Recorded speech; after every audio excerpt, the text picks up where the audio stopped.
자, 시편 119편 169절부터 같이 읽습니다.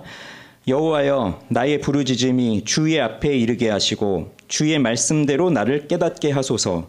나의 간구가 주의 앞에 이르게 하시고 주의 말씀대로 나를 건지소서. 주께서 율례를 내게 가르치심으로 내 입술이 주를 찬양하리이다. 주의 모든 계명들이 의로우므로 내 혀가 주의 말씀을 노래하리이다. 내가 주의 법도들을 택하였사오니 주의 손이 항상 나의 도움이 되게 하소서. 여호와여, 내가 주의 구원을 사모하였사오며 주의 율법을 즐거워하나이다.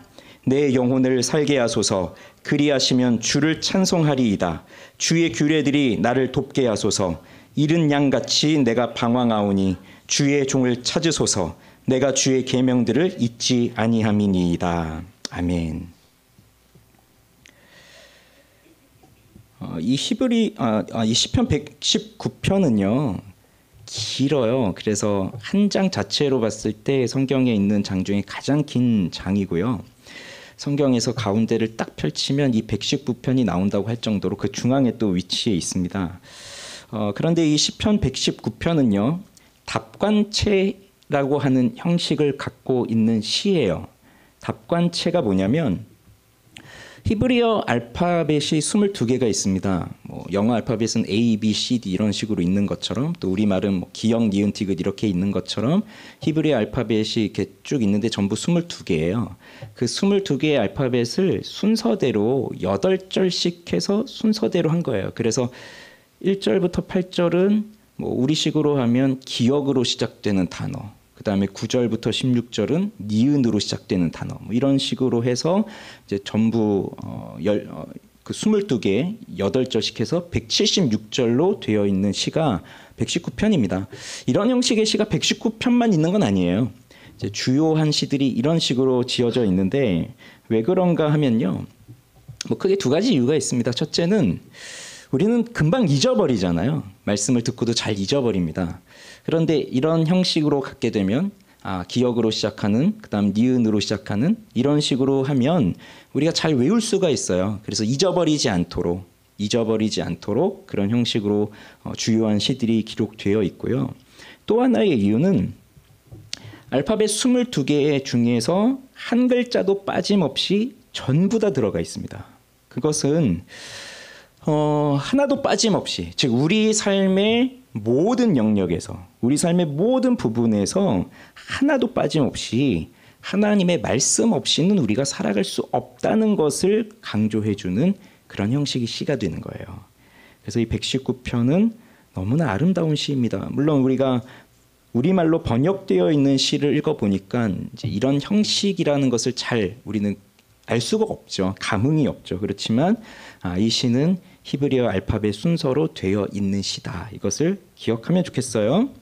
자, 오늘 이제 마지막 단락입니다. 마지막 글자 타브거든요. 히브리어 알파벳 마지막 타브. 그 타브로 시작되는 단어들로 시작되는 마지막 단락 22번째 연이에요. 169절, 170절 같이 읽어봅시다. 시작.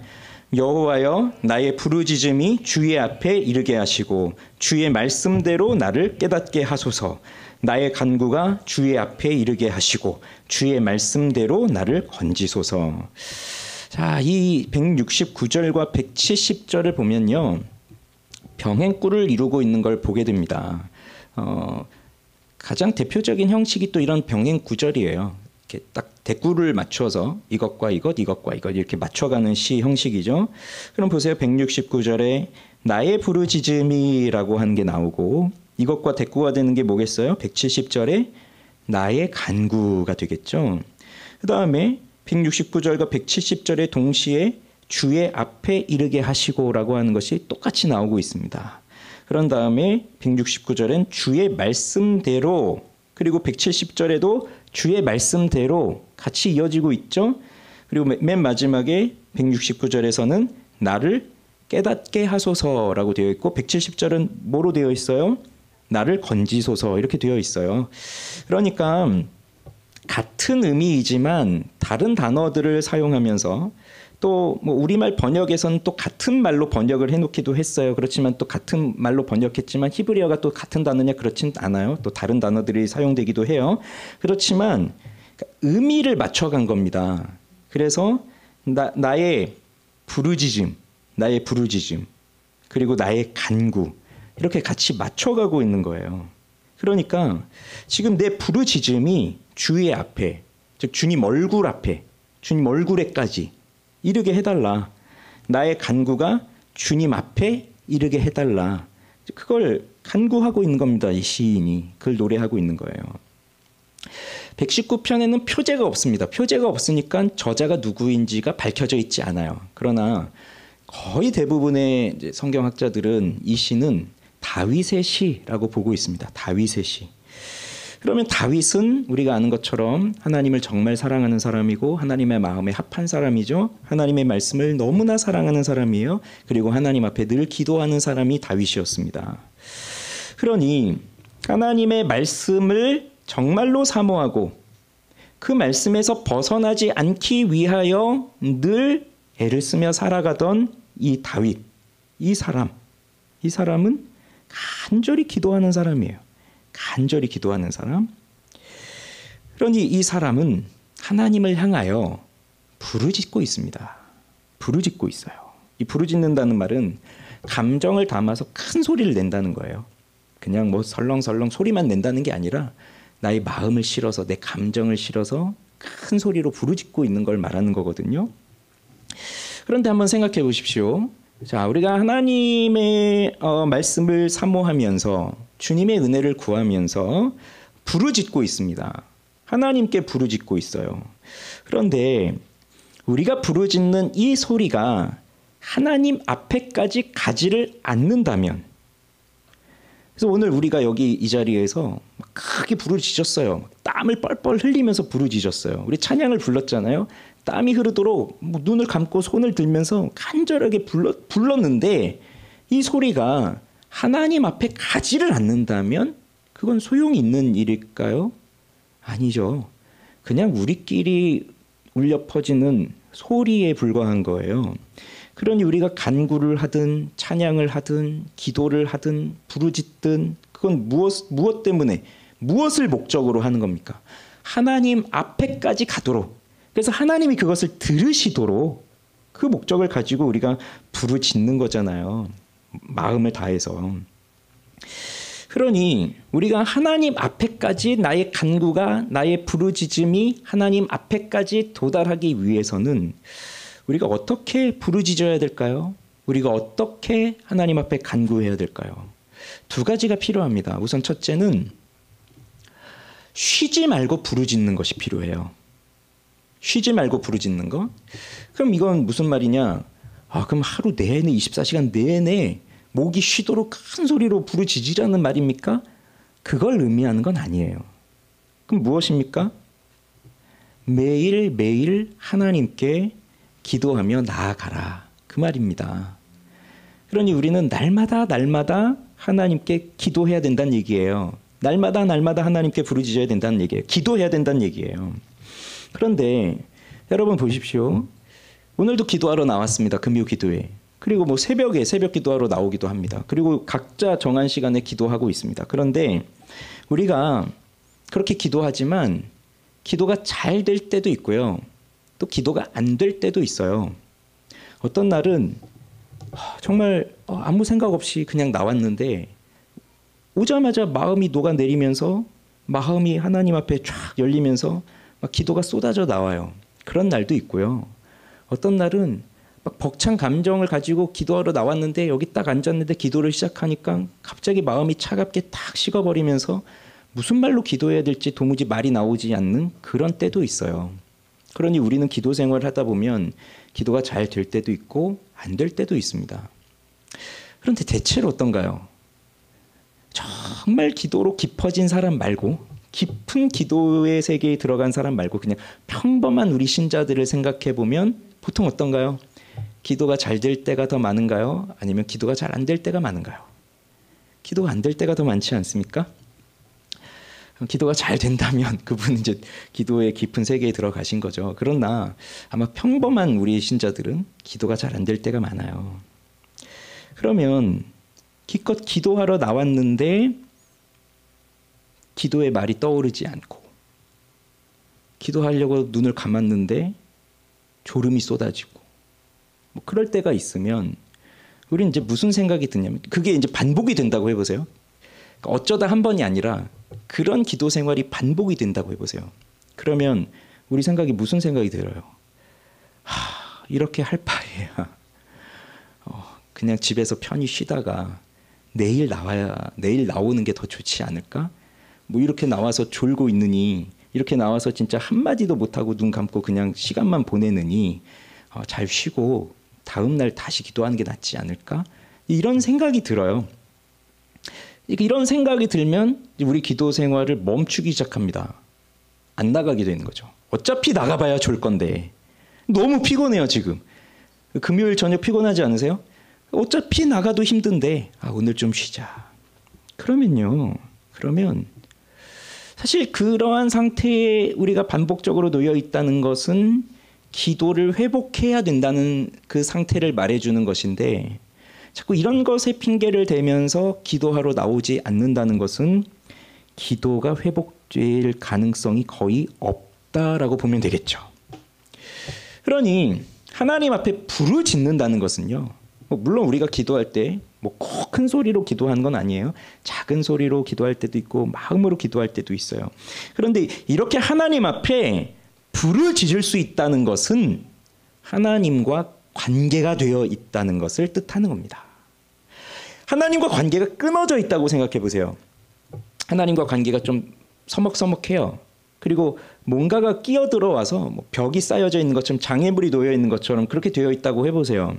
그럼 하나님 앞에 나와서 하나님 아버지 나를 도와주십시오라고 그 간구하고 기도하는 것 자체가 잘 안 됩니다. 그리고 내 양심도 뭔가 하나님과의 관계가 끊어져 있는데 내가 하나님 앞에 소리를 내면서 기도한다? 내 양심도 꺼려지는 일이에요. 너가 그렇게 살면서 하나님 앞에 기도하면 뭐하니? 이런 생각이 내 마음속에서 들어오기 시작해요. 그러니 하나님과의 관계가 제대로 되어 있지 않으면 부르짖을 수가 없어요. 하나님께 부르짖지를 못합니다. 그러니 이렇게 부르짖을 수 있다는 것은 내가 하나님과 아주 친밀한 관계에 있다는 것을 뜻해요. 그래도요. 내가 하나님과 좀 멀어져 있는 것 같아요. 관계가 좀 끊어져 있는 것 같아요. 그럼 내가 부르짖을 수 없잖아요. 그래도 어떻게 해야 된다고요? 그래도 나와야 된다고요. 이 기도의 자리로. 우리는 자꾸 뭔가 막혔어. 안 돼. 그러면 멈춰버려요. 포기해버려요. 더 이상 기도하질 않아요. 기도해도 되는 것이 없네. 기도해도 응답되는 것이 없네. 기도해도 바뀌어지는 것이 없네. 근데 나도 힘드네. 그럼 더 이상 안 하고 멈춘다고요. 그러나 그래도 나와야 된다 얘기예요. 그래도 나와서 하나님께 부르짖으란 얘기예요. 처음부터 안 되더라도 부르짖어야 돼요. 그러면 하나님과의 관계가 회복이 되는 거예요. 그러니 힘들더라도 기도가 잘 안 되더라도 힘을 내서 기도의 음성을 내뱉어야 됩니다. 그러니까 기도의 언어, 그러니까 내가 무엇을 기도해야 되는지를 천천히 또박또박 내 말로 하나하나 아뢰어야 돼요. 그 기도 생활이 돼야 되는 거예요. 그러면 기도의 문이 열려집니다. 그리고 두 번째는요. 이 간구함, 나의 부르짖음이 하나님 앞에 올라가도록 기도해야 된다는 얘기거든요. 그런데 내 기도가 올라가기 위해서 무엇이 필요할까요? 나의 공로가 필요하지 않습니다. 여기에는. 그러니 지금 말씀드린 이 첫 번째 일을 생각해 보세요. 날마다 기도의 자리로 나옵니다. 내가 힘든데도 기도하러 나옵니다. 자, 그러면 하나님, 제가요 이렇게 힘든데도 기도하러 나왔습니다. 그러니 이제 내 기도를 좀 들어주셔야 되지 않겠습니까? 이런 마음을 우린 가져서는 안 돼요. 이게 안 통합니다. 그러니까 내 공로, 내 노력, 그것으로 가는 게 아니에요. 세리와 바리새인의 기도, 예수님께서 말씀하셨던 세리와 바리새인의 기도를 한번 떠올려 보시죠. 바리새인은 성전에 나와서 기도하는데 앞에 서서 나와서 기도합니다. 손을 들고 기도합니다. 그가 하는 기도의 내용이 무엇이었습니까? 하나님 감사합니다. 제가 일주일에 이렇게 했고요. 이렇게 했고요. 이렇게 했습니다. 그리고 저 세리처럼 죄를 범하지 않았습니다. 이렇게 자기가 했던 것을 쭉 열거하고 있습니다. 그러니 그 사람은 날마다 정한 시간에 기도하러 나온 그 사람일 거예요. 기도 자리 빼먹지 않은 사람입니다. 그런데 세리는 어떤 사람이에요? 세리는 기도하러 나왔지만 감히 얼굴을 들지 못하고 하나님 용서해 주십시오. 그냥 말도 못하면서 그 회개하고 있는 그 사람이에요. 그러니 이 사람은 날마다 기도하러 나왔을 가능성이 없다고 봐야 되겠죠. 그런데 예수님이 하나님은 누구의 기도를 들어주시겠느냐라고 했을 때 자기가 이렇게 했다라고 하는 것을 자랑하는 그 바리새인의 기도냐 아니면 아무 말도 할 수 없는 그 죄인, 그 겸손한 자의 회개의 기도를 들으시느냐. 예수님은 뭐라고 말씀하셨습니까? 교만한 자의 기도가 아니라 겸손한 자의 회개를 들으신다는 거예요. 겸손한 죄인의 회개의 기도를 들으신다는 거예요. 그러니 여기서 또 오해하지 마세요. 그러면 날마다 나오는 이 죄 많이 짓고 한 번에 와서 한 번에 끝내는 게 낫겠구나. 이렇게 또 생각하지 마세요. 그걸 말하는 게 아닙니다. 우리는 자꾸 이렇게 하려는 유혹이 많아요. 내가 해왔습니다. 내가 이렇게 했습니다. 금요기도에 이제 나오셨는데 너무 감사해요. 금요기도에 점점 많이 나오고 계셔서 너무 감사해요. 그리고 이제 계속 이제 앞으로 더 많이 이제 권면을 하려고 해요. 이제 우리 성도님들이 이 금요일 저녁에 기도하러 좀 많이 다들 모이셔서 좀 기도하면 좋겠다. 이렇게 권면을 많이 하려고 해요. 그런데 여러분, 내가 이 금요일 저녁에 기도하러 나왔습니다라고 하면 하나님 앞에 하나님 제가 금요일에도 기도하러 왔거든요. 그러니 제게 기도를 들어주셔야죠. 이런 말을 우리가 할 수 있겠어요? 금요 기도에 한 번도 안 빠지고 나오신 분 없잖아요. 그 정도 되면 또 모르겠습니다. 내가 평생을 금요일날 한 번도 빠진 적이 없습니다. 뭐 그러면 그런 말을 할지 모르겠습니다. 그러나 우리는 우리 형편에 따라 나와요. 어떨 땐 나오고 어떨 땐 못 나오고. 그런데도 내가 이렇게 했거든요. 내가 이렇게 했거든요. 그걸 말할 수 있겠습니까? 그걸 근거로 해서 내 기도가 하나님 앞에 올라가져야 됩니다. 그렇게 말할 수 있겠습니까? 아니에요. 그러면 뭐가 근거가 될까요? 우리의 부르짖음이, 우리의 간구가 주님의 얼굴 앞에까지 올라가게 되는 그 근거가 무엇에 있을까요? 바로 주님의 말씀입니다. 주님의 말씀. 그러니 이 시인은 이 시편 119편 안에서 이 176절 마지막까지 오면서 끊임없이 고백한 것이 바로 주님의 말씀에 대한 사모함이에요. 주님의 말씀에 대한 소중함이에요. 그래서 오늘도 말하잖아요. 주님의 말씀대로 나를 깨닫게 해주십시오. 주님의 말씀대로 나를 건져주십시오. 그게 그 사람의, 이 시인의 간구의 내용입니다. 기도의 내용입니다. 내가 이렇게 했으니 나를 건져주십시오가 아니에요.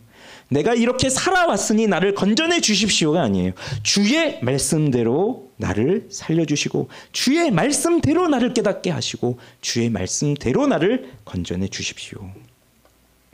우리의 부르짖음이, 우리의 간구가 하나님 얼굴 앞에 올라갈 수 있는 근거는 내게 있는 것이 아니라 하나님의 말씀이 있는 겁니다.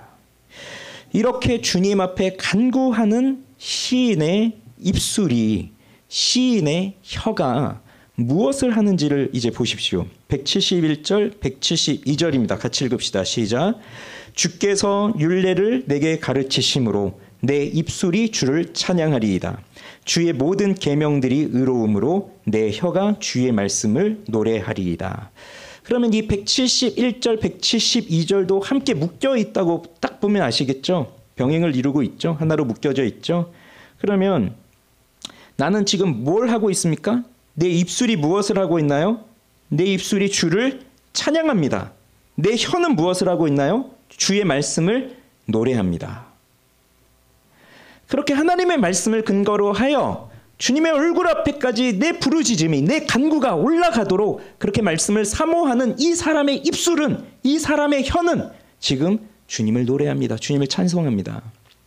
그런데 여기서 특별히 171절에 나오는 내 입술이 주를 찬양하리이다. 이 찬양한다는 말이, 우리는 찬양합니다라고 하면 제일 먼저 떠오르는 게 노래잖아요. 야, 노래를 하고 있구나. 내 입술의 말과 나의 마음의 묵상이 이렇게 노래를 하고 있구나. 이제 이렇게 생각이 되지만, 근데 여기 나오는 이 히브리어 단어는요, 솟아오른다는 말이에요. 솟아오른다. 뭐가 솟아오르느냐? 샘물이 솟아오르는. 그러니까 샘이 퐁퐁퐁하고 이렇게 땅에서 솟아오르는 것처럼 이제 그 뜻이에요. 그 뜻. 그건 뭐예요? 자, 내 입술이 주를 솟아오릅니다. 이게 무슨 의미가 되겠어요? 내 입술에서 하나님을 찬양하는데 그냥 아무 생각 없이 자 우리 찬양합시다 하면 그냥 멍하니 앉아서 그냥 이렇게 박수치면서 노래를 그냥 흥얼거리고 옆에 사람이 잘하나 누가 잘하나 찬양인도 찬양 잘하나 우리 찬양팀 악기 잘 뭐 반주 잘하나 이렇게 들으면서 그냥 이렇게 멍하니 있고 이제 그런 식의 노래가 아니라는 거죠. 뭐예요? 내 마음에서부터 우러나오는 거예요. 내 마음에서 주님의 말씀을 근거로 하여서 그 주님의 아름다움을 정말 샘이 우물 같은 거 보셨죠? 우물 딱 뚜껑 열고 보면 그 밑에 샘이 퐁퐁퐁하고 올라오는 거 보셨어요? 보신 적 있으세요? 샘물이 이렇게 밑에서 솟아오르는 것처럼 그게 내 마음속에서 하나님을 찬양하는 게 솟아오르는 거예요. 이건 그냥 건성으로 노래를 한다는 게 아니라 내 마음에서부터 솟아오르는 겁니다. 지금 그 찬양을 말하고 있는 거예요. 내 입술이 그렇게 하나님을 찬양하고 있습니다. 내 입술이, 내 혀가 그렇게 주님을 찬양하는 입술이 되었고 그렇게 주님을 찬양하는 혀가 되었습니다. 내 마음에서부터 솟아오르는 이 감격으로. 그러면 이렇게 주님을 정말 내 마음에서부터 샘솟듯이 솟구쳐 오르는 그 마음으로 하나님을 찬양하는 원동력도 어디에 있겠어요? 이것도 주님의 말씀에 있는 겁니다. 주님의 말씀에. 그래서 말하잖아요. 주께서 율례를 내게 가르치심으로 내 입술이 주를 찬양합니다. 주의 모든 계명들이 의로움으로 내 혀가 주의 말씀을 노래합니다. 근거가 여기에 있어요. 주님의 말씀. 그러니 찬양이라고 하는 것은 그냥 단순히 노래를 부르는 게 아니라 이것은 하나님의 말씀에 대한 분명한 경험이 있을 때 우러나오는 찬양이 됩니다. 진정한 찬양은요. 하나님의 말씀에 대한 경험이 있을 때 나오는 게 찬양이에요. 간구하는 것, 기도하는 것. 이것은 사실 하나님의 말씀에 대한 커다란 체험이 없어도 그 감격이 없어도 지금 내 상황이 너무 절박하고 너무 힘드니까 기도해야 돼. 이럴 땐 기도해야 됩니다. 기도하러 나오세요. 그런 권면을 받고 내 마음을 다해서 기도할 수는 있어요. 간구할 수 있죠. 그래서 지금 하나님의 도우심을 구할 수 있죠. 그러나 내 마음속에서부터 이렇게 송송 퐁퐁 솟아오르는 이 찬양의 감격은 하나님의 말씀에 대한 경험이 없으면 이루어질 수 없는 겁니다. 이해되시죠? 그래서 하나님을 찬양한다는 거는요. 말씀을 깨닫게 하신 하나님을 찬양하는 거예요. 이 세상에 거짓된 사람들이 가득해요. 그러니 앞에서 계속 나오는 얘기들이 뭐 원수들도 나오고 교만한 자들도 나오고 나를 비방하는 자들 나오고 나를 힘들게 하는 사람들 나오고 하는데 그 사람들을 다 모으면 어떤 사람들이냐면 하나님 말씀을 멸시하고 거짓으로 살아가는 사람들이에요. 그런 사람들이 가득 찬 세상을 살아가고 있습니다. 그 속에서 하나님의 말씀이 의롭습니다. 오늘 여기 나오는 것처럼 주의 모든 계명들이 의로움으로 라고 하는 것. 이 말씀을 정말로 내가 경험한다면 세상의 사람들은 다 거짓이구나. 그러나 하나님은 이 거짓이 가득한 세상 속에서도 하나님은 참으로 의로우시구나. 그 하나님의 말씀은 의롭구나. 그 하나님의 의로움이 내게 나타나고 있구나. 그래서 하나님의 거룩하심이 그 무엇에도 위배되지 아니하는 그 하나님의 의로우심을 지켜나가는 그 하나님의 거룩하심을 지켜나가는 하나님의 속성인 의로움이 내 인생 속에 나타나고 있구나. 이 세상 속에 지금 보이지 않아도 하나님의 의로우심이 이 세상을 다스리고 있고 하나님의 보이지 않는 하나님의 의로운 손길이 이 세상을 섭리하고 있구나. 그것을 깨닫게 되면요. 이 주님의 말씀이 의롭기 때문에 나는 하나님의 의로움을 찬양하게 되는 거예요. 그런데 이걸 경험해 본 적이 없으면 노래를 못하는 거예요. 노래는 흥얼거릴 수 있겠죠. 그렇지만 그것이 내 마음속에서 퐁퐁퐁하고 솟아오르는 그 노래는 될 수 없는 거예요. 그래서 19세기 영국의 설교자 찰스 브리지스는 이렇게 말했습니다. 찬양의 행복은 자신의 체험을 통해서만 알게 됩니다. 노래 잘한다고, 뭐 음이 좋다고, 반주를 잘한다고, 찬양팀과 세션이 뭐 아주 뛰어나게 자리를 하고 있다고, 뭐 조명이 반짝반짝하면서 좋은 그런 배경 속에 있다고 찬양을 잘할 수 있는 건 아니에요. 도와줄 수는 있겠죠. 그렇지만 진정한 찬양은 말씀의 경험에 있는 거예요. 그러니 보이는 상황에 무너질지라도 주님만 의지합니다 라고 하는 이런 찬양을 우리가 부를 때에도 내 인생이 뭐 그렇게 힘든지 아닌지 뭐 이런 것도 잘 모르겠고 그냥 뭐 되는 대로 사는 거지 뭐 하면서 사는 사람들에게는 주만 의지해 라고 하는 이 찬양에 아무런 감흥도 없지만 감격도 없지만 진짜 이 찬양의 가사처럼 넘어졌어요. 쓰러졌어요. 그런데 보이지 않는 주님의 손길이 나를 인도하고 있어요. 그걸 내가 직접적으로 경험하고 있다면 내 고백이 되는 거예요. 그러니 이것이 정말 신기하잖아요. 제가 정말 하고 싶은 것 중에 하나가 찬양을 작곡하는 건데 근데 뭐 이거는 뭐 할 수가 없잖아요. 뭐 그런 능력이 안 되니까. 그런데 그런 능력이 있으신 분들이 이렇게 찬양을 지었잖아요. 그래서 오늘도 우리가 노래를 불렀잖아요. 찬양을 불렀잖아요. 근데 그게 내 고백이 되잖아요. 왜요? 나도 그걸 경험하고 있거든요. 오늘 이 시인이 고백하고 경험하고 고백하는 이 내용이 나의 고백이 되고 있는 거예요. 그래서 사실 모르면서 부르는 찬양은 의미가 없습니다. 알아야 되는 거예요. 말씀을 경험해야 돼요. 깨달아야 돼요. 그래서 우리 그리스도인들에게 가장 행복할 때는 언제냐면 주님의 말씀을 깨달을 때입니다. 그런데 그 말씀의 뜻도 이해도 못하겠고 또 배우려고도 하지 않고 그냥 뭐 외적인 걸 다 갖추고 교회만 열심히 다니고 그러면 사실 진짜 평강이 없어요. 우리 그리스도인들이 갖는 평강은 뭐 돈이 많아서 평강을 이루는 것도 아니고 뭐 세상적으로 뭐 똑똑해서 되는 것도 아니고 몸이 건강하다고 해서 되는 것도 아니에요. 말씀을 모르면 참된 평강이 없습니다. 그러니 말씀을 간절히 사모하고 그 말씀의 뜻을 깨닫게 해달라고 하는 간구가 이런 우리의 기도로 가득 채워지고 그래서 우리 인생에 날마다 이 속에서부터 솟아오르는 그 감격으로 하나님을 찬양하는 그런 우리의 삶이 되기를 바랍니다.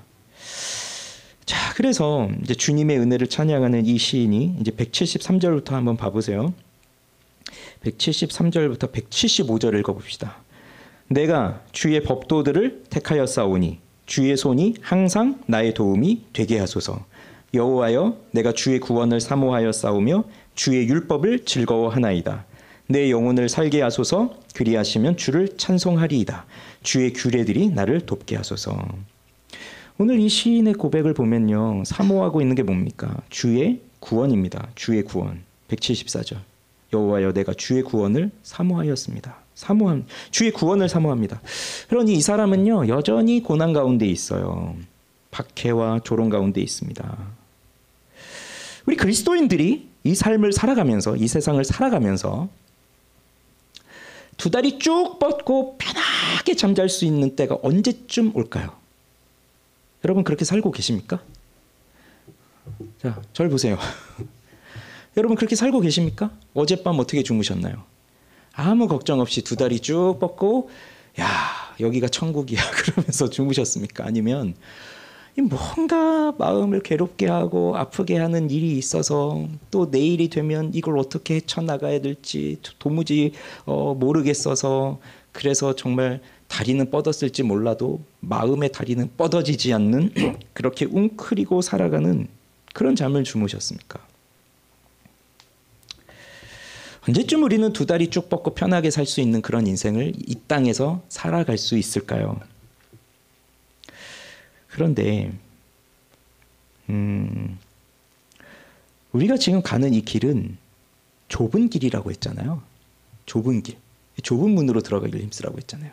그렇다고 한다면 좁은 길이고 또 나그네의 길이고 순례자의 길이니까 사실 그냥 두 다리 쭉 뻗고 아무 걱정 없이 편안하게 죽을 때까지 난 이제 그렇게 살 수 있다. 그것은 우리 그리스도인들의 인생에 주어져 있는 삶은 아니에요.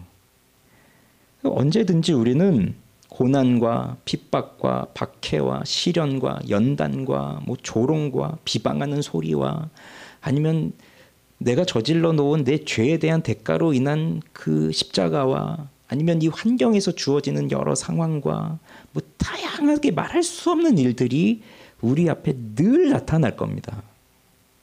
지금 편안하세요? 지금 편한 분 계세요 혹시 이 중에?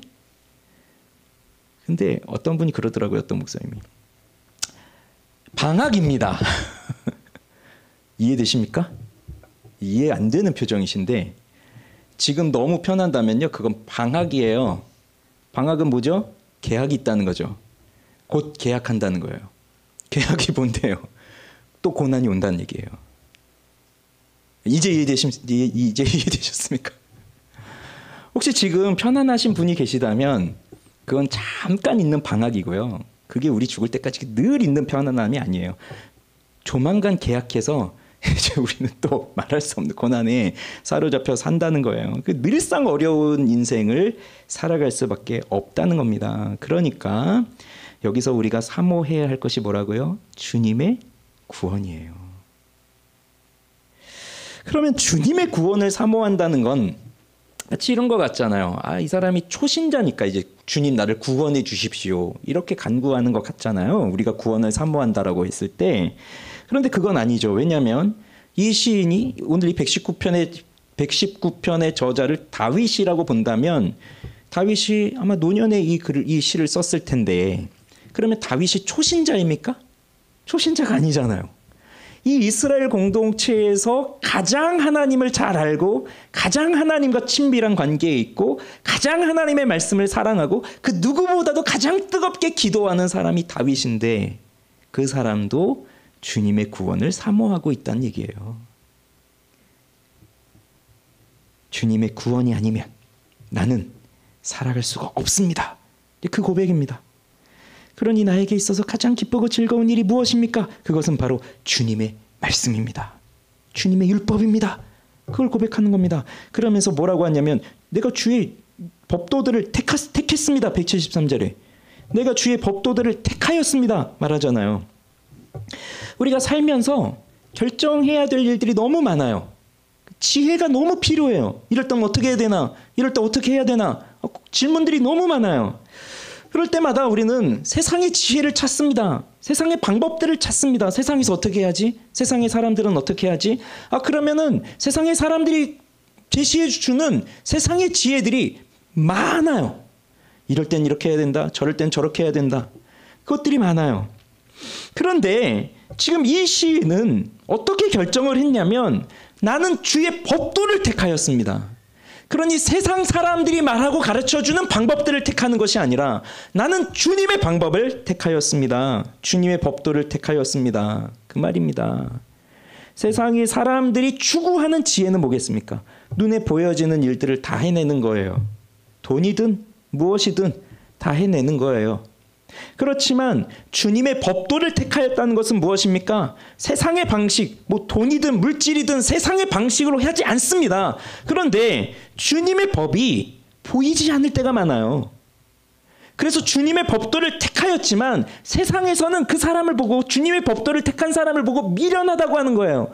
네 스스로 열심히 노력해야지 왜 그러고 있니? 라고 우리를 조롱하는 거예요. 그러나 하나님의 말씀을 택하였습니다 라고 하는 것은 보이지 않지만 보이지 않는 하나님의 손이 지금도 내 인생 속에서 좌지우지하시면서 내가 걸어갈 길을 주님께서 내 손을 붙잡고 일으켜 주시며 걸어가고 계십니다 라고 하는 것을 고백하는 거예요. 그게 주님의 법도를 택했다는 거예요. 그래서 율법, 법도 뭐 이런 거 하면은 사람들에게 이미지는 안 좋은 거, 딱딱한 거, 재미없는 거, 나를 얽매이는 거, 나를 옥죄는 것, 뭐 이런 걸로 생각이 되지만 그러나 하나님을 정말로 사랑하는 사람들에게 이 하나님의 율법은 너무 즐거운 거예요. 너무 즐거운 거. 그래서 오늘 새벽이었나요? 우리가 왜 잠이 오지 않으면 잠옥에 뭘 보라고 해요? 성경을 보라고 하잖아요. 왜? 너무 재미없으니까 보다 보면 이제 잠이 오는 거죠. 그러나 주님의 말씀을 너무 사랑하는 사람들, 그러니까 하나님을 너무 사랑하는 사람들은 잠이 안 와서 이걸 보면 더 잠이 안 오는 거죠. 너무 재밌으니까. 너무 좋으니까. 이 율법에 하나님을 모르는 사람들이 볼 때는 딱딱한 거예요. 무서운 거예요. 못하면 죽는다 그러고 하면 이런 벌 받는다. 이런 저주가 내려진다. 이렇게 하니까 무서운 거죠. 그러나 하나님을 사랑하는 사람들에게는 이 하나님의 율법을 보면서 하나님의 법도들을 보면서 여기에 경건한 규범이 있구나. 그리고 여기에 하나님의 뜻이 있구나. 그리고 여기에 하나님의 어떠하심이 있구나. 그걸 깨닫는 거거든요. 그러니 율법을 좋아할 수밖에 없어요. 사랑할 수밖에 없는 거예요. 그걸 보고 있으면 하나님을 보는 거거든요. 이 율법을 보고 있으면 하나님을 보는 거거든요. 그리고 이 율법을 지키고 있는 것은 하나님의 뜻에 순종하고 있는 거거든요. 그러니 하나님의 말씀을 사랑하는 건 곧 하나님을 사랑하는 겁니다. 그래서 법을 무시하고 살 때 자유가 주어지는 게 아니라 우리는 이 법을 택하여서 이 법 아래에서 살아갈 때 진짜 자유가 있는 거예요. 그런데 우린 이걸 모르고 자꾸 하나님의 말씀을 무시하고 내 뜻대로 살려고 하는 이 악한 죄성들이 내 속에 있어요. 그렇기 때문에 오늘 이 시인의 간구를 우리는 눈여겨 봐야 됩니다. 내 영혼을 살게 해 주십시오. 내가 주님의 구원을 사모합니다. 이 간구가 우리에게도 있어야 돼요. 자, 176절 마지막 절입니다. 이 176절은요. 우리가 기대했던 내용이 아닙니다. 사실. 그래서 우리를 놀라게 합니다. 이제 176절까지 왔으니까 이제 마무리는 이렇게 돼야 될 것 같잖아요. 내가 주님의 말씀을 너무 사모하기 때문에 나에게는 평안함이 넘칩니다. 이렇게 하면서 딱 끝나야 너무 좋을 것 같은데 뭐라고 하고 있습니까? 마지막을 같이 읽어봅시다. 176절. 이른 양같이 내가 방황하오니 주의 종을 찾으소서. 내가 주의 계명들을 잊지 아니함이니이다. 자신을 뭐라고 하고 있나요? 잃어버린 양 같다고 하고 있습니다. 아니, 우리처럼 설렁설렁 사는 사람이 아니었어요. 우리처럼 되면 기도하고 안 되면 하나님 떠나고 그러고 살던 사람이 아니었어요. 이 176절까지 이 시인이 고백했던 내용이 무엇이었습니까? 하나님의 말씀을 너무나 사랑한 사람이에요. 근데도 자기를 뭐라고 하고 있어요? 잃은 양 같이. 자기를 잃은 양이라고 말하고 있어요. 잃은 양. 그러니 지금까지도 이 하나님의 말씀을 사랑하고 그 말씀을 지키기 위해서 결단하고 수많은 사람들이 자신을 조롱하고 비웃고 멸시하고 그래서 말씀대로 살아내지 못하도록 그 어떠한 환경이 주어져도 거기에 굴하지 않고 어떻게든 하나님 말씀대로 붙들려서 살아가려고 무던히 노력하고 애쓰며 그렇게 하나님의 도움을 구하면서 살아왔던 이 시인이었지만 그도 자신을 뭐라고 고백하고 있냐면 잃은 양과 같이 되었습니다. 이렇게 고백하고 있거든요. 그러니 이 고백을 통해서 우린 다시 한번 우리 그리스도인들은 어떠한 존재인가를 생각하게 됩니다. 우리가 하나님의 말씀을 사모하고 그 말씀대로 살아간다 하여도 우리는 예수님께서 다시 오실 그날까지 저 천국에 들어갈 그날까지 언제든지 나는 길을 잃어버릴 수 있다. 언제라도 나는 길을 잃어버릴 수 있다. 지금 내가 주님 말씀 사모하며 산다고 내가 자부하고 있지만 언제라도 나는 길을 잃어버릴 수 있는 존재라고 하는 거예요. 그래서 내가 끝까지 잊지 말아야 된다는 것이 또 뭐라고 하는 겁니까? 내가 주의 계명들을 잊지 아니함입니다. 그러니까 내가 지금까지 말씀을 잘 사모하였고 말씀대로 분투하며 살았다 할지라도 나는 언제라도 넘어질 수 있는 길 잃어버린 양이 될 수 있으니 내가 이 주님의 말씀을 잊어버리지 않겠습니다라고 하는 이 다짐과 결단으로 이 시가 끝나는 겁니다. 그게 중요한 겁니다. 주님의 계명을 잊지 않겠습니다. 이것이 중요한 겁니다. 자, 그러면 이제 적용하며 마칩시다. 119편 1절부터 176절까지 1절이 어떻게 시작됐습니까? 1절 행위가 보시겠어요? 행위가 온전하여 여호와의 율법을 따라 행하는 자들은 복이 있으며라고 했습니다. 그럼 여기 행위 이게 뭐라고 했었죠? 길이에요. 길. 데크라고 하는 히브리 말 길. 그러니 이 길이 지금 이 시인은 자신의 인생, 자신의 행위, 자신의 삶을 길에 비유하고 있어요. 그러니 내가 걸어가는 이 길이 하나님의 말씀을 따라 살아가는 삶이 되어야 그렇게 온전하게 하나님을 의지하며 살아가는 그 하나님의 길에서 벗어나지 않아야 그 사람이 복이 있다라고 하는 것인데요. 그렇게 1절이 시작했는데요. 그런데 마지막엔 뭐라고 하고 있어요? 나는 길을 잃어버린 양과 같이 되었습니다. 라고 또 고백을 하고 있으니 그러니 최종적인 결론은요. 적용은요. 우리는 이 길을 제대로 가야 됩니다. 제대로 가야 돼요. 그러니 조금도 방심할 수 없어요. 제대로 가야 돼요. 그래서 오늘도 나를 찾으시는 그 한 마리 잃어버린 양을 찾으시러 오시는 그 예수님 생각하면서 나를 찾으시는 그 주님을 의지하면서 살아가는 것 이게 중요합니다. 그래서 오늘도 나는요. 길을 잃어버린 양처럼 이리저리 요동하고 이리저리 왔다 갔다 할 수 있어요. 그렇지만 하나님 나를 찾아주셔서 내 영혼을 살려주시고 내가 주님만 붙들고 주님의 말씀의 그 길에서 떠나지 않도록 그 길을 제대로 갈 수 있도록 나를 도와주십시오. 나에게 힘을 주십시오. 이것이 시인의 간구였고 이것이 우리의 간구가 되어야 합니다. 여러분, 양이 왜 길을 잃어버릴까요? 양이 왜 길을 잃어버릴까요? 우리 주일에 시편 23편 말씀을 보지만 왜 길을 잃어버릴까요? 양 무리가 있다고 해봅시다. 양들이 이렇게 무리를 지어서 있어요. 그리고 목자가 있죠. 그런데 그중에 길을 잃어버리는 양이 생겨요. 왜 길을 잃어버릴까요? 목자가 부주의해서 잃어버릴까요? 뭐 사람 목자는 그럴 수 있습니다. 목자가 부주의하니까 잃어버릴 수 있습니다. 그러나 우리 주님은 선한 목자시잖아요. 사꾼 목자가 아니라 부주의함이 없으세요. 우리 모든 걸 알고 계시는 선한 목자, 완벽한 목자세요. 그런데도 길을 잃어버려요. 왜 그럴까요? 목자의 잘못일까요? 아니에요. 이것은 양의 잘못이에요. 그래서 우리들의 특성이 뭐가 있냐면 이렇게 우리 안에 이렇게 넣어놨을 때 자꾸 이렇게 보면서 어디 우리가 빠져나갈 틈이 있나 이걸 보는 거예요. 그래서 왜 옛날에 학교 다닐 때 뭐라고 해야 되죠? 땡땡이 치고 막 이럴 때 교문 다 닫혀 있고 담장 높은데 야 저기 가면 개구멍이 있어. 그 구멍으로 쏙 빠져나가서 이렇게 빠져나가고 뭐 이런 것처럼 우리 이렇게 주님의 몸 안에 들어와 있는데 우리들은 다 자꾸 뭘 보고 있냐면 주님을 바라보고 있는 게 아니라 어디로 빠져나갈까 어디 빈틈이 있나 그런 걸 찾아가지고 저기 구멍 하나 좀 있으면 거기로 빠져나가는 거예요. 이런 습성이 있는 거예요. 우리들한테, 양한테. 그러니 이거는 목자의 부주의함이 아니라 양의 잘못이죠. 각기 제 길로 가려고 하는 양의 잘못. 그러니 이 속에 있지만 자꾸 뚫고 나가서 나 혼자 뭐 좀 해보겠다라고 하는 그런 욕구가 우리 속에서 솟구치고 있으니까 이 주님을 찬송하는 것이 우리 마음에서 송송 이렇게 퐁퐁 솟아오르는 게 아니라 어떻게 하면 주님의 품에서 떠나볼까 하는 게 이렇게 솟구치고 있는 게 그게 우리들의 모습이란 말입니다. 그래서 어느 하나 구멍을 발견해서 거기로 빠져나갔다고 해보세요. 그러면 이 양은 혼자가 돼요. 혼자.